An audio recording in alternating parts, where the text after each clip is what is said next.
let's talk a little bit about the sweet science. But to do that, we're going to bring in a noted expert, Michael Rosenthal from Boxing Junkie. He's going to join us for this segment. He's been on with us for Junkie Radio quite a few times. This is, I think, his debut on Spinning Back Clique. So, Michael, welcome to Spinning Back Clique. How you doing, sir? Big weekend. Not just the Canelo fight, the Japanese star Inoue as well getting down. But let's start with the Canelo fight. He defeated Munguía this past Saturday. As 301 was happening, we had a big fight happening in Las Vegas as well. What did you think? Because I was kind of keeping an eye on Twitter, and apparently, I mean, these guys really threw down. Oh, yeah. Munguía comes to throw down. There's no question about that. I just don't think the skill level's there for him against a guy like Canelo, especially when Canelo's healthy. You know, he's been healthy his last couple fights, and he's looked a lot more like the old Canelo Alvarez in his last two fights. So I thought Canelo looked good. He wasn't able to knock him out. Later, he said he didn't want to knock him out, which is a strange thing to say. But overall, good performance by him and good effort by Munguía. I think Munguía could be special later on. So this is just maybe like almost when Floyd beat Canelo. We knew Canelo could be special, but Floyd was maybe getting him before he was getting to his peak. Was it something like that? A little bit like that. I'm a little uneasy comparing Munguía to a young Canelo. I mean, because Canelo, you know, as we've seen, is turned out to be a Hall of Fame fighter. I think it's way too early to suggest that Munguía could be a Hall of Fame fighter. And plus, he's older. You know, Munguía is 27 years old. But there is a similarity. Yeah, I mean, if Munguía is as good as I think he might be, he could make some noise going forward. But he's pretty easy to hit, though. You know, that's the thing. And Canelo developed into one of the best defensive fighters in boxing. So there's a difference, but I get the comparison. Mm-hmm. Mike, I want to ask you this. I've heard from a lot of people that in the boxing scene that they feel like Canelo's slowing down, that they feel like Canelo is kind of picking his fights, right? Dodging Benavidez, this and that. But I think this was a tough fight for him, right? Like Munguía comes in, throws down, he's got that Mexican style as well, you know, being from Tijuana, Mexico. As you mentioned, like Canelo looked pretty good. Yeah, he might have not gotten the knockout, but do you feel like that's a little bit overblown? Do you feel like Canelo is still very much in his prime, or have you seen a decline in his performance? I saw a decline in his performance, or what appeared to be a decline in his performance in a few previous fights, but he was fighting with an injured wrist, which has been surgically repaired. So again, the last two fights, he's been healthy. He's looked more like himself. He might not be quite what he was, but he's only 33 years old. I mean, Terrence Crawford's 36, and he's number one pound for pound, either him or Inoue. So he's still a relatively young guy. So if he's lost a step, it's a very small step. I think he's still a really good fighter. Not the best in the world, but I never thought he was the best in the world.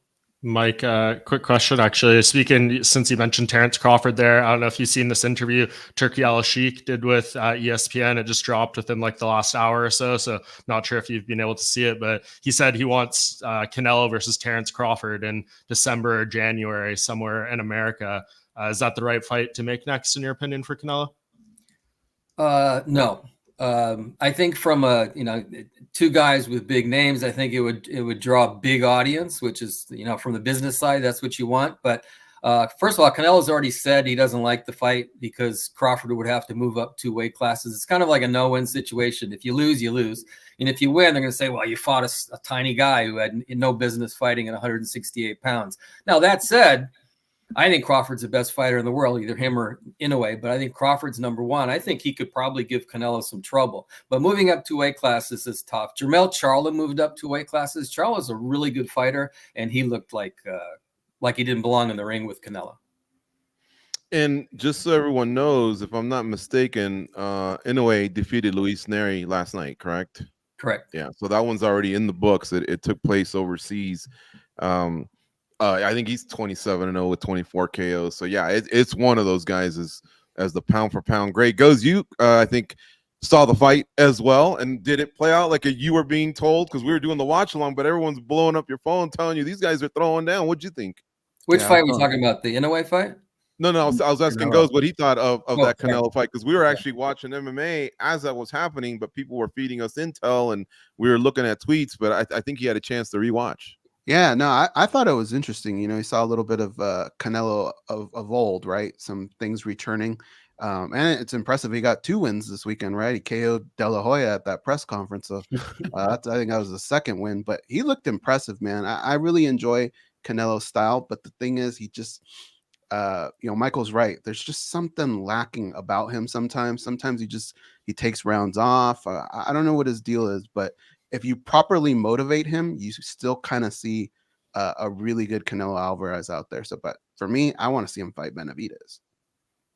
Yeah, I think everyone else does as well. So, Michael, can we talk about real quick about the Oscar De La Hoya thing? Because that was such a bizarre moment at the presser, like leading up to the event.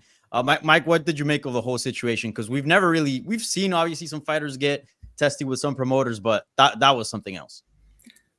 I think they've had bad blood ever since they've split up. De La Hoya, as he said, he feels like he and his company, built Canelo into what he is, and now Canelo sort of, makes comments about them. And I think that De La Hoya and company just kind of got fed up. So De La Hoya said what he said at the press conference. I didn't really understand the point. What's the point of doing that? And Canelo got upset, and they went back and forth. I mean, it's a waste of energy, in my opinion. It really is. But the bad blood goes back a long ways. De La Hoya wanted some respect on his name. That was the point. But yeah, I think misses the limelight. And that's just the way I think it goes with boxing. You get them early, but at some point they do free themselves up, and then they go make even more money. Here at MMA Junkie, obviously we see a lot of our athletes go to boxing, so we've started getting into it more. But look, there was a big boxing match with Ryan Garcia and Devin Haney about a week ago, and now there's been a PED test that has come back. I don't know if they've gotten to the B sample yet, but so far we have Ryan Garcia testing positive. Mike, your reaction to that, and your reaction to Ryan Garcia, who's saying, "Wasn't me." They always say that. I think it's a disaster for him, just an absolute disaster. First, he comes in way overweight. So Devin Haney says, "Fine, I'll fight you anyway." Gets paid $1.5 million for that. And then the performance was just spectacular, shocking, spectacular, huge night for Ryan Garcia. And then we get news that he tested positive for these PEDs. So, I mean, it's just like what he did in the ring just doesn't matter at all anymore. I mean, it was a waste of everybody's time and money. Again, I think it's a disaster. If investigations confirm that he had this PED, I think there actually might be more than one in his system. I think he's screwed. I mean, people do forgive. I mean, remember Canelo Alvarez tested positive for steroids way back, and people forgave him, but just a disaster for Ryan Garcia. He acts like a maniac. He misses weight, turns in this incredible performance, and then he gets busted, with a bad drug test. So I don't know. I don't know how he bounces back from this if it turns out to be true. Did you, like many others, I guess, buy into the act, the troll job? Because I mean, he backed it up pretty good on social media, like he really was, out there a little bit. But what were your thoughts on all that? Seems kind of immature from a prize fighter. Well, in retrospect, I've come to the conclusion that some of it's real, some of it was an act. Remember, he's a YouTube personality. He's kind of like an actor in a way, or an entertainer. So I think he sort of just decided he was going to do this, but I think he's got problems. He's admitted he's got problems. He even stepped away from boxing because of to deal with his demons.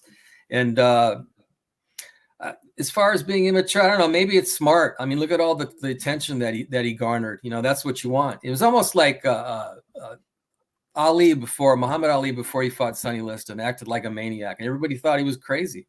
It was sort of I'm not comparing Garcia to Ali, but my point is that there's been a precedent where guys have acted like that, and then they garner a ton of attention, which translates into money. But I think that he's a little bit over the top. I think some of it's real, which is kind of sad. Mm-hmm. You know how I was talking about the old guy and the limelight? What do you think of this whole Mike Tyson thing? He's got money. So is it just competitive juices? Him versus Jake Paul? I know usually you're not into these types of matchups. Us as well, sometimes when we get on the MMA version, but once we turn the corner and it's made and we get closer to the fight, I guess we get excited about it. What are your thoughts on Jake Paul versus Mike Tyson? So I look at this in two different ways. One, I'm a capitalist. There's a demand for this fight. Otherwise, they wouldn't do it. So if people find value in something like this, fine. Knock yourself out. No pun intended. Have a good time and enjoy whatever this is. I won't even call it a fight. I don't know what it is. But the fact that it was sanctioned as a real fight really bothers me. I mean, how do you sanction a fight with a guy who's, I think he's going to be 59, right?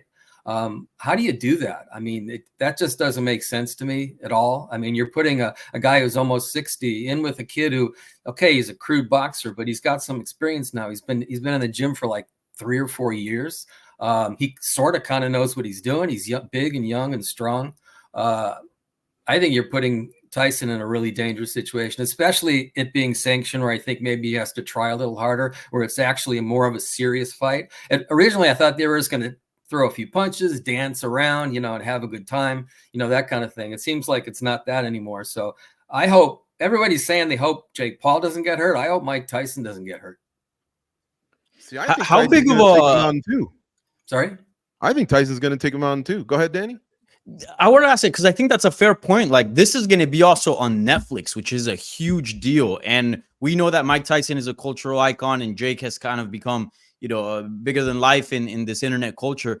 There's going to be a lot of eyes watching that fight. If something bad were to happen to Mike Tyson, how bad do you think that'd be of a hit, of a black eye on the sport? Or do you see it almost as a separate function? Yeah, I was just going to say what you just said. I think that people would see it. These are just like circus acts, if you will. I don't think they see it as real boxing.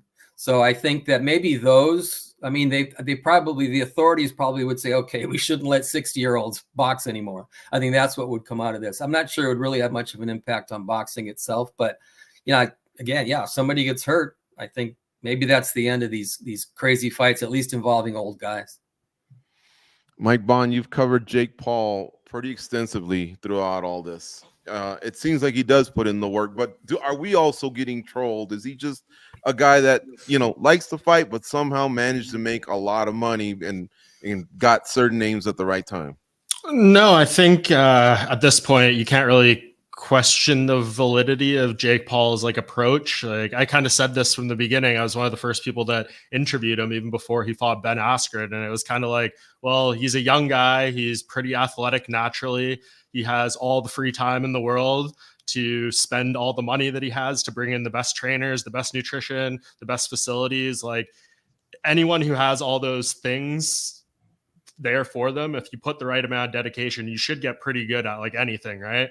When you have all those advantages. So he's approached it correctly. You can poke holes in some of the fights that he chose and how he's been building experience. And I think what was most surprising about this fight was like, he was telling us, I'm going to take the serious approach, right? Like, we saw these last couple of fights he had, very unknown names, but he's like, this is what a boxer at this stage of their career should be doing in terms of competition, records, etc. And then he goes pretty much back to exactly what he said he wasn't going to be doing anymore and taking a fight with Mike Tyson. I understand why they did it. It's a massive cultural event. They're going to sell a crap load of tickets, get people watching all over the world, and it's going to be a huge payday. I share some of the concerns about health and safety. Maybe not as much as some others. I hope they have a really good referee in there on the night of the fight, because that could be a huge difference maker in between, you know, crossing the line where damage becomes, you know, permanent and things like that. So we'll see how it all shakes out. What I'm most interested in, or maybe not most interested in, but interested in as we build up for you, Mike, they're doing this 2-city press conference tour starting next week. What version of Mike Tyson do you think we're going to get? Are you going to get the Iron Mike screaming at reporters, I want to eat your children version of Mike Tyson? Is Jake Paul going to be able to bring that out of him? Should it be a goal of Jake Paul to try to bring that side of Iron Mike out? Or does he want to be, you know, Uncle Mike and have him shaking hands and be cordial and all that stuff going into the fight? That's a really good question. I was around during those dark days, really dark days. Talk about crazy. Yeah, you know what, his behavior made what Ryan Garcia did look like nothing. I think that those days for Tyson are probably gone. But maybe we'll see a little bit of that, maybe even intentionally. Maybe he'll say, listen, I want to sell this fight, so I'm going to act a little crazy too. And he's certainly capable of that. He's got a lot of experience. But I don't think that the dark character from a couple decades ago I think that guy's gone. But it'll be really interesting to see what they do. I think those will be really interesting press conferences. Yeah. Michael Rosenthal, our co-host here for this segment. He's over at Boxing Junkie. Check out his work there. He's been covering the sport for a long time. He's been on Junkie Radio many times. We're happy to have him here. All right, so how about let's continue here. Nate Diaz and Jorge Masvidal. What's your reaction to the fight, and what do the other boxing insiders feel about this type of matchup that's taking place soon here in LA, or in LA? I'm not there. Right. So, Danny and I had a little exchange on this. So a lot of boxing people, just the pure fans who maybe aren't interested or don't follow MMA closely, they don't really know. They might know the names, but they don't know anything about these guys. I actually have to admit that I don't know much about these guys. So my only reaction, okay, it's two more MMA guys trying to box. Maybe that's pretty much it. I can't get excited because I don't know the backstories. I mean, speaking generally, it's two more MMA guys trying to box. I mean, it's a really hard transition to make, just like the transition the other way is a hard transition to make. But is your sport gaining eyeballs from this and Jake Paul and some of the others? I mean, all I could say is I hope so. I mean, I really don't know. It's kind of hard to quantify that. I assume it kind of, if you look at it logically, I guess so. Yeah, I think maybe there's more and more fans from both sides that are paying attention to the other sport now. Maybe that's how it's going. So, if these guys make some noise like Francis Ngannou did, I think that people are going to know who they are. But they're really starting from scratch in terms of the nuts and bolts of boxing goes. They have to sort of prove that they can do it. Do you cringe who do you every think time? is buying these? If you don't mind me, Gigi, who do you think is buying these cards and watching these? It almost feels like it's MMA fans just watching it packaged in a different style, right? Like through boxing. Why do you think that's happening? Like, why don't these guys just fight in MMA and sell this fight as an MMA fight? That's where they're best at, and that's where the rivalry's at. What do you make of all these MMA fighters jumping into boxing? What's happening there? What's your money? I think that they see that. I think what you said is right. I think what they see is a chance to make a lot of money. I think that you could I guess you could make more. Tell me if I'm wrong, but you could make more quickly in boxing than you can in the UFC. So they see Ngannou, they see the stuff that Jake Paul is doing, where it's more personality based. And I think they think that they could make it. McGregor, look what McGregor did. How much money did McGregor make by fighting Mayweather? I think he made more money than every UFC fighter in history in one fight. I'm exaggerating, but you get my point. So I think that's the motivation. Maybe not. Who knows? I'm joking, but like Ngannou said, it's also just that freedom. If you want to wear Hublot on your shorts, or Burger King guy walk you out, or there's so much money that you can make aside from the purse itself, which most of it goes to you. I think there's just something for that. Well, that's what it comes down to as well for this particular fight. Nate Diaz wanted to do an MMA fight. Jorge Masvidal is still under UFC contract. This was the only thing they would let him do. So that's a huge part of it. Francis Ngannou was free. He can do anything he wants, get all the sponsors, do any approach he wants because he has no contractual ties. Jorge Masvidal is still under the thumb of the UFC, and this was one of like 3 things they gave him pre-approved permission to do. So that's just the reality. Is there still a big fight left for him, for Francis Ngannou? Since we mentioned him early, we thought a Tyson rematch would do well, but he just took a vicious KO against Anthony Joshua. What would you want Francis Ngannou to do next if he wants to stay in your world?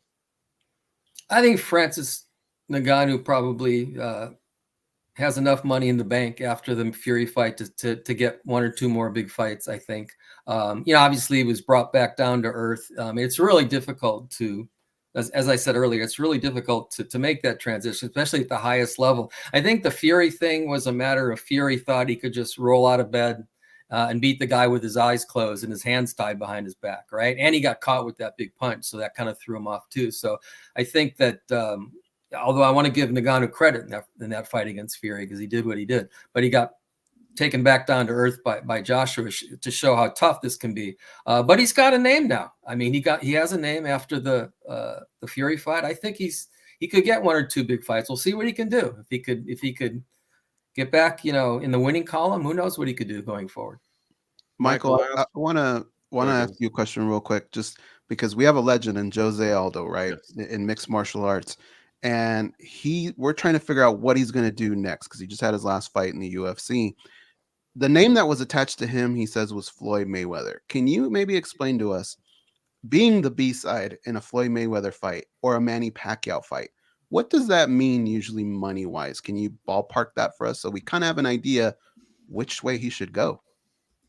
You mean like how much does a B-side make compared to the superstar kind of thing? Yeah, like what would his side of the purse be? You know, in a situation like that where you get a big pay-per-view card, I'm just going to throw out numbers to give you an idea because I don't know exactly. Let's say that fighter A, the superstar, is going to make $30 million when all is said and done. Maybe the B-side guy makes $5-6 million, which very often could be the biggest payday of his career. It's almost like you're like handing, like the superstar is handing the B-side guy a winning lottery ticket. You know, just to get that fight's a huge win for these guys. They make a lot of money. Weren't they supposed to fight on some skyscraper in Dubai or something like that, or was that BS? Yeah, I don't know what happened to that. I think there was more than one. There was more than one fight that was supposed to take place there. I can't remember what happened. I think it's actually like a tennis platform or something like that. So I don't remember what happened. Interesting idea though. Michael, Juan, thank you for stopping by, spinning Back Clique, and continue the great work over at Boxing Junkie. We really, really appreciate your time, and hopefully you can do this again soon. Because again, we're more becoming boxing fans again through this whole, you know, era we're in of our guys going over there and some of your guys hopefully coming over here. So thank you again, sir. Pleasure to be with you guys.